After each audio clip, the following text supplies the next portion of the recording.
Welcome, gather round the fireside and listen to a tale of Fionn McCool, Cullen, Deirdre of the Sorrows, Grainne Whale. From giants right down to fairies, of both the drooping and solitary, and those who are sometimes scary. Anything goes by the fireside. Yeah. Fireside, the Puka fireside, the Merrow fireside. Kings and queens fighting heroes, don't you run from the fun, there's no need to hide. Sit by the fireside.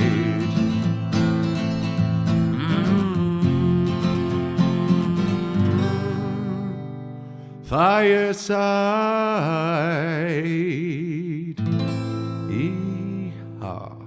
Hello and welcome to Fireside, the Irish storytelling podcast. Each episode of Fireside, we take a story from folklore or mythology, retell it, have a chat about the tale itself and about the craft, culture and history of storytelling. My name is Kevin C. Olahan. I am your host and your Fireside Bard. Welcome to episode 85 of Fireside. Today on the Irish storytelling podcast, we're going to be telling a tale from folklore about the Queen of the Planets. Who is she? What is she? We'll have to find out. But first up, I just wanted to say a big thank you and a big welcome to any first-time listeners and any returning listeners. You are all very, very welcome. And if you're a returning listener, thank you so much for your continued support. Please do continue to follow me on Instagram at FiresideBard if you want to keep up to date with me and with the podcast. And if you really want to support the podcast, you can do so over at patreon.com/Fireside Podcast, where you can join our ever-growing list of very loyal and devoted benefactors. And I want to give a very special thank you to this week's newest patron, which is, he shall only be known as Jack, because that's the only name he is given on Patreon. But I have been speaking to him, and thank you so much again, Jack, for your donation. And you're joining D. Courtney and Sumner Show as this month's most recent very generous benefactors to the podcast. So thank you, and to all the rest of the patrons. But the Patreon is there only if you want to donate yourself. It is totally based on an egalitarian model of soundness. This podcast will continue to be written and recorded and released every week for free. The Patreon is there if you so wish to donate, but there is no pressure to do that at all. But just one more time, thank you so much for all those patrons, especially during these trying times. The Patreon has never been more appreciated, so thank you again. Now I am going to focus my train of thought to start with.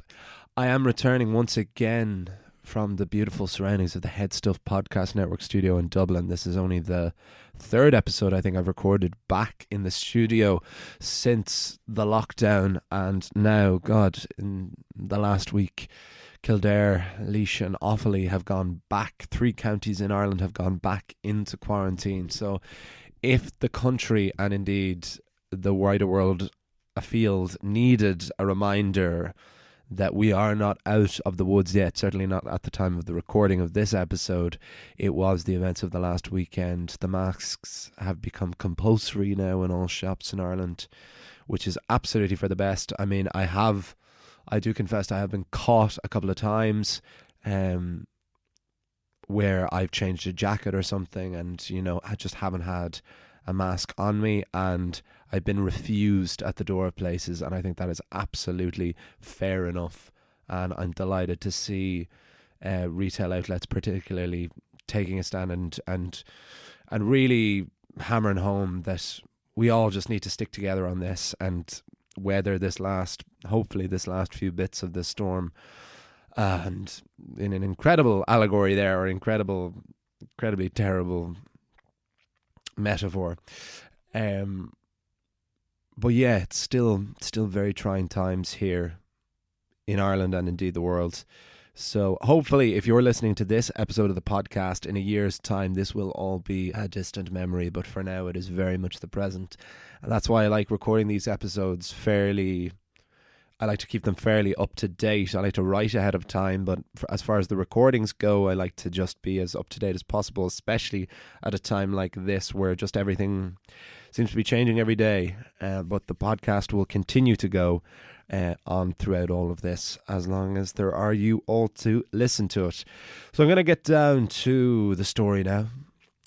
It is a folktale from Sean O'Sullivan's Book of Folktales of Ireland, which has become an even more invaluable resource in the last couple of months, since I have been taking a second work through it from the initial few folktales I took from it way back in the origins of the podcast.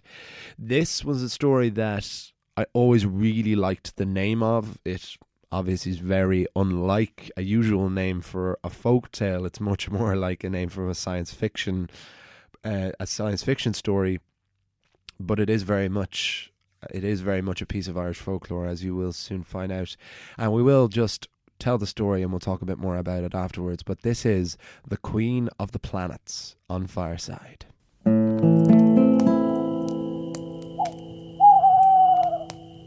The Queen of the Planets. Once upon a time there was a man who was only ever kind to everyone he met. Suspiciously kind. Like he was always trying to get something, get ahead. Insincere, surely. He seemed a fake. As if he was, in fact, a serial killer. But, as it does occasionally happen, this very nice guy was the real deal. He was happy, contented, just a decent skin. The nice guy married a woman. She, regrettably, was not nice. Went through her life treating others like they had been scraped off from the bottom of her boot. Well, they do say opposites attract. The nice guy lived his life and died.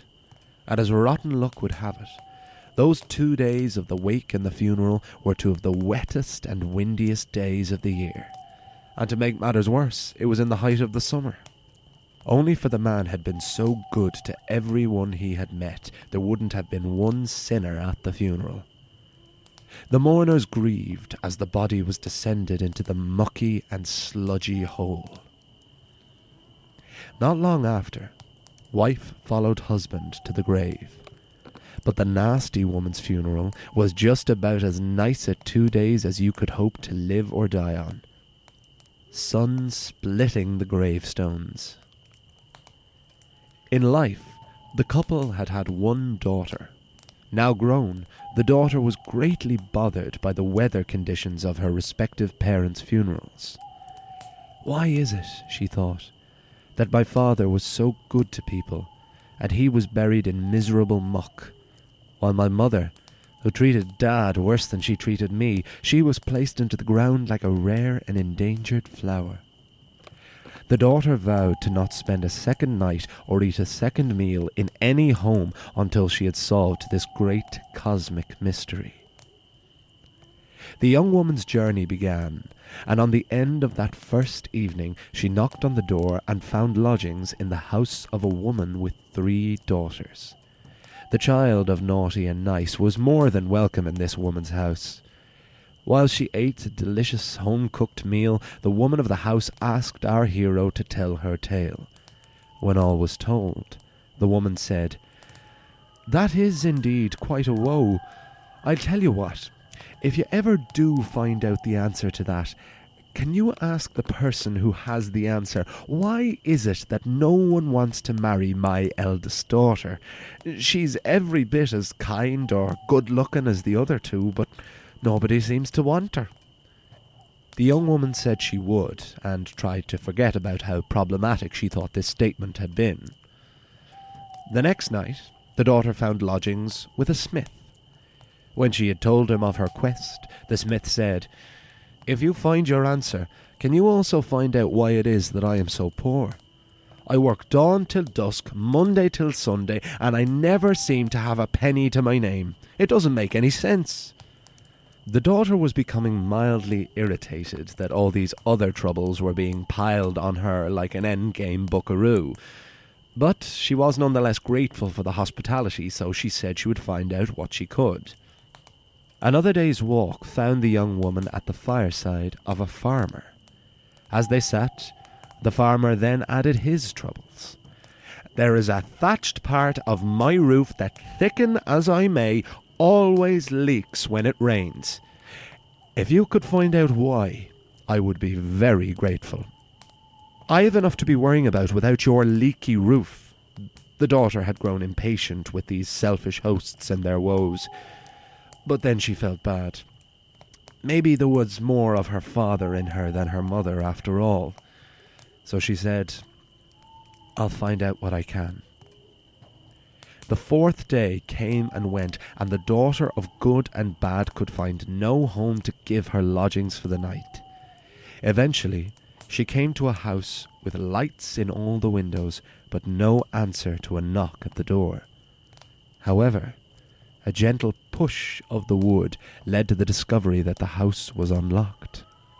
The desperate woman called into the house, said that she was coming, and entered. Inside the house was warm, the fire lit, the table set. The daughter had barely time to give a whiff of the delicious cooking smells before her host came in. She was the most beautiful woman the young girl had ever seen.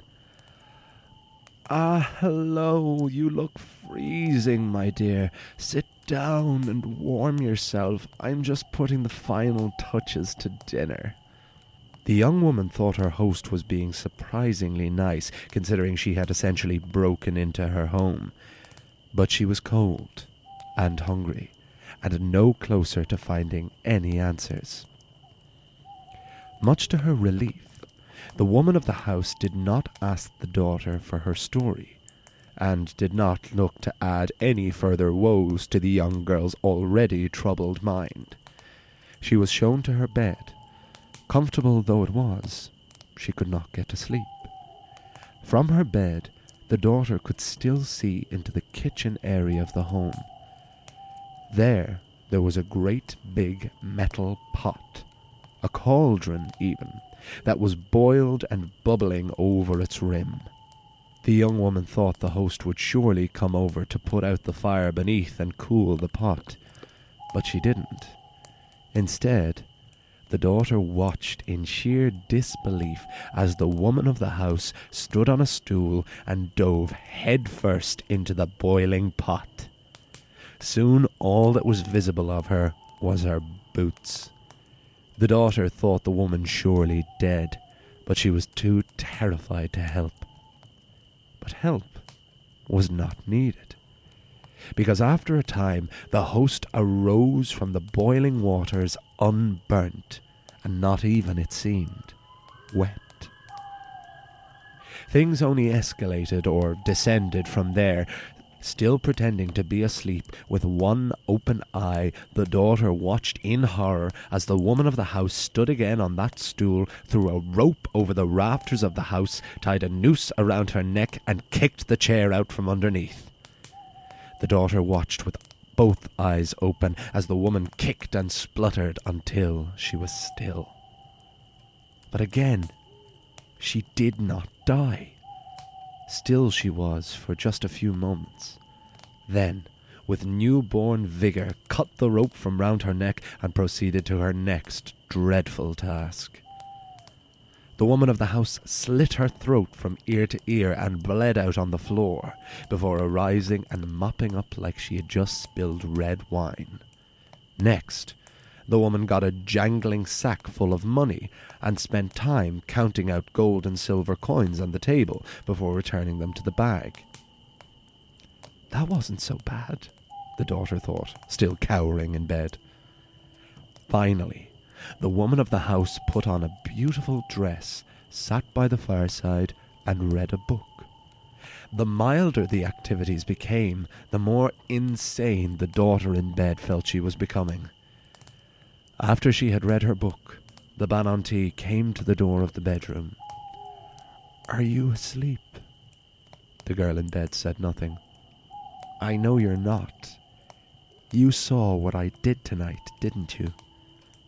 Eventually the girl said, "Yes.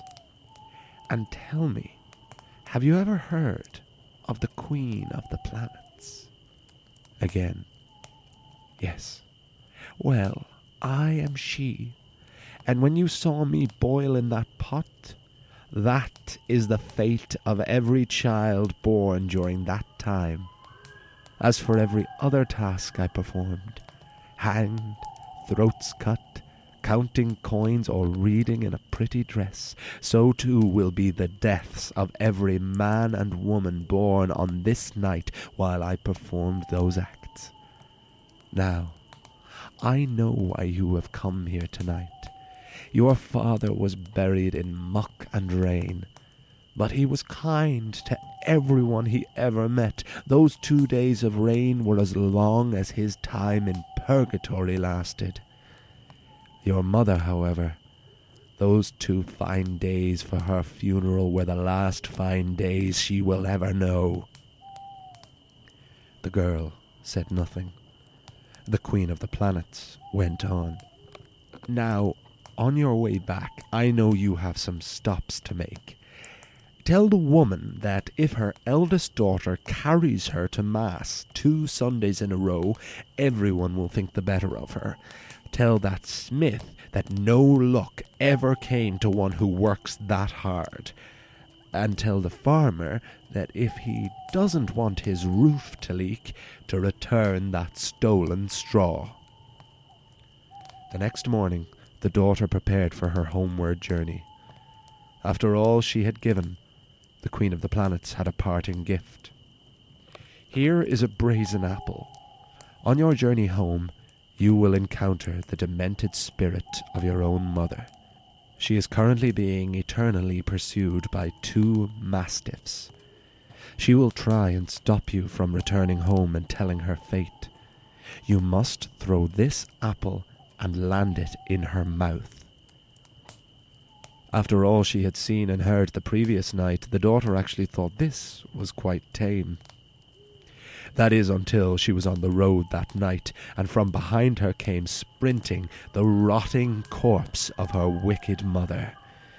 She was running from 2 hellish black hounds, but she was running towards her own daughter, with blood in her eyes and foul nostrils. The daughter had 1 shot. She curved the brazen apple and launched it right between her mother's teeth. The moment apple landed in mouth, the figure of her mother crumbled to ash, and the dogs that pursued her dissipated. Exhausted, the daughter stopped at each house on the way back, first to the farmer, the smith, and the old woman, and told them all how to get what they wanted, told them all about the advice of the Queen of the Planets. The end.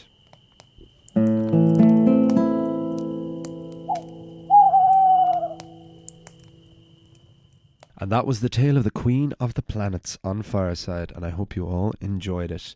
Yes, there is a lot to this story. A lot of very simple folklore, very fairy tale, rules of 3 elements to it. Very grim with 1 and 2 M's. But so in its simplicity, there is still quite a lot of information, because not only do you have the 3 meetings, the 3 stops in the journey in the houses of the old woman and the smith and the farmer, then you also have these huge variety of different ordeals in the Queen of the Planet's house. Now, let's start first off. As I said, this is from Sean O'Sullivan's incredibly compiled book of folktales of Ireland from the Irish Folklore Commission, compiled from the 1935. I think this book was compiled in the late 60s. But the story of the Queen of the Planets, again, was a name. It was a title that always stuck out with me, so it was always one I knew I wanted to do at some stage. But for the life of me, I haven't been able to find any other reference to a Queen of the Planets, not in this story or anywhere else. Now, of course, she is... I suppose you have plenty of information there. You are just assumed that she is a mediator between the 2 worlds. She knows of things happening in life and in death. she can read minds and she can communicate with the other world. She is definitely a she, and a very powerful one at that. And oftentimes, I think the more I adapt these stories, the less answers I'm looking for, the more I'm able to just, obviously I want them to make sense in my head, but sometimes by nature of folklore and mythology, things do contradict each other or don't. And sometimes you just have to accept things at face value. And I liked that particularly in this story, because you have people just, as Philip Pullman says in his book on Grim Tales, sometimes it can feel like characters in folk tales aren't even conscious, that they are like two-dimensional, like paper cutouts of puppets. And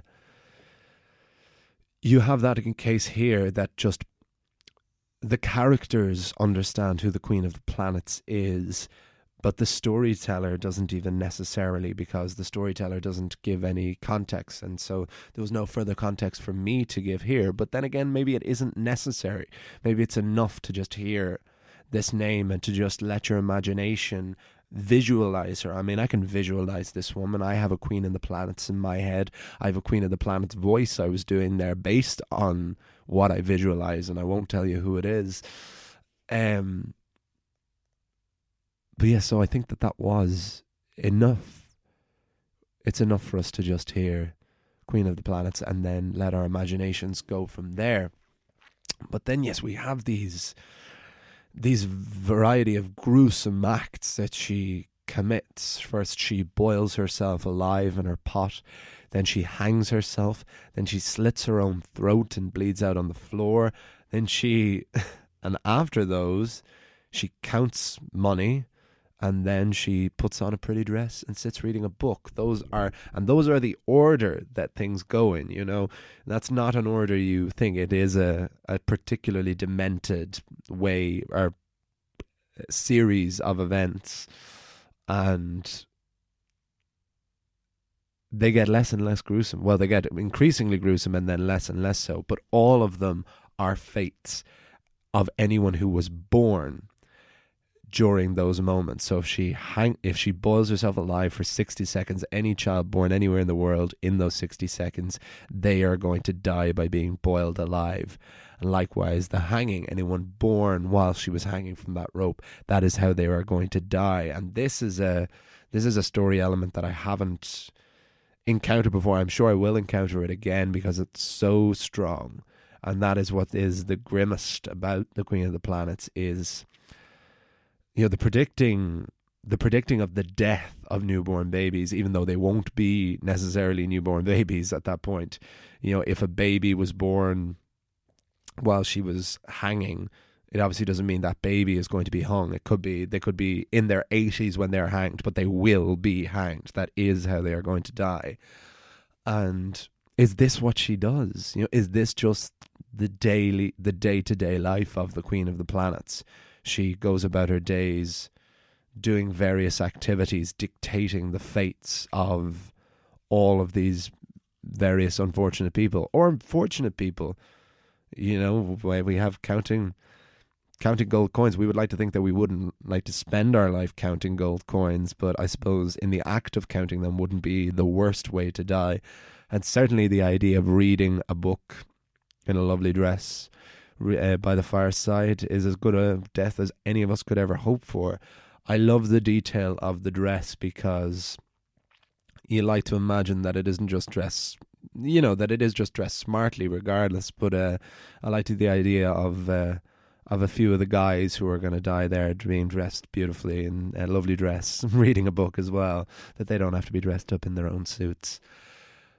But these are, again, incredible visuals here and gruesome visuals. It is almost a horror story in a way, but it does end very happily. And then, of course, we have the gruesome image of the mother being chased by these demon dogs and this brazen apple. Again, these characters just accepting these story elements, and you know, you try to resist the urge to want to put something on it, but part of me just feels there is nothing more at times. You know, sometimes you just need to accept it. Like, if this woman who had committed all those acts and not died, and she gave you an apple and said, throw it in your dead mother's mouth, who's going to be chasing after you by demon dogs, you would just do it. You wouldn't be questioning that. And she gets it dead on. So is her mother at peace now? Or was she just defeated that day because these wolves, these hounds from somewhere, you know, disappear after that, like the image, like the vision of her mother does? And we have the idea that the father certainly is at peace, and that the mother may never be because of what they committed in life. So the Queen of the Planets she is fate in a way, very much so. She is almost like the three fates in Greek mythology. You know, she knows all the past, present, and the future. And it's funny because the smith, the woman, and the farmer who the daughter stops along the way, they seem to know that she's going to find the Queen of the Planets. They never name her. She is never named until they are there. But when they hear of this woman, this young girl, out trying to find out the reasons for her parents, the weather of her parents' deaths, that they know, well, if you find an answer to that, you will be able to find an answer to my problem. So that would imply that they knew she was going to find somebody who would know the answer to all, that she was chasing destiny, she was chasing fate. And there is something very wonderful about that they knew she was going towards this place. And they did. They got their answers. They get their answers in the end. And even just that as the concept of the story, it wasn't even for this girl, why did my mother and father die? It's why was the weather bad on my good father's funeral and the weather was good on my bad mother's funeral. And in terms of, this was again one of those wonderful stories where you only really had to read it once and then the elements are just there, so I could just write, and I feel it's my version of this story, but I don't really change too many elements. The only thing I change, which I do every now and again because why not, is that the central character is it's a son in the story, it's a boy, whereas I liked the idea of it a daughter because it didn't sit well with me, the idea of just like the man being, the dad being good and the mother being bad, because it just perpetuates, you know, an ongoing wicked mothers and wicked stepmothers thing in fairy tales, which isn't necessary for this story. I kept it as the bad mother instead of like doing a reversal of that as well, because in my head just the image of the phantom mother at the end was just too like the banshee and too much of it was too stuck in my head. I liked it too much as the image. I thought I'll keep that as stronger, and then obviously keep the Queen of Planets as her. But yeah, it felt like my version of this story, but there aren't a huge amount of elements that I changed because they weren't necessary. The bones were there, the structure was there, and why would I mess around with that or put extra things that didn't need to be? But yeah, I hope you enjoyed that tale of the Queen of the Planets. Another one I think will probably stay with me and come back around. I like having in the back of my head, the more of these stories I do, the more inner collections come to mind, you know, other stories that you can see this one putting together. If you were putting together a little collection or a series of stories, I like when one comes up from a very different book or a very different source to another one, but then you go, they could be one after the other, you know. So the Queen of the Planets is definitely going back in the Rolodex of folklore. So that is going to be it for me for the moment, folks. I hope you enjoyed this week's episode. Next week, we are going back into our new invasion saga that I've begun, my new original saga, in which we are tackling a very different thing from Fireside, but that I feel is the continued right direction for the podcast. And we are dealing with the Vikings in Ireland. So next week we are going to talk about what those Vikings believe in. We are doing Norse mythology on Fireside. I repeat, we are doing Norse mythology on Fireside on the Irish Storytelling Podcast. If you could believe such a thing. And I'm very much looking forward to it, and I hope you are as well. I've just finished writing it, and I am quite happy with it, so we'll see how we get on. Thank you so much to Alan, Paddy and Connor here at Head Stuff. Thank you so much to Jamie, my editor, for continuing to produce this podcast. And thank you one more time to you, for the listeners. Please do follow me on Instagram at Fireside Bard. Support the Patreon at patreon.com/Fireside Podcast. I will see you all. You will hear me all next time. And remember, wherever you are and wherever you go, you can always join me by the fireside. Thank you and goodbye. This podcast is part of the Head Stuff Podcast Network.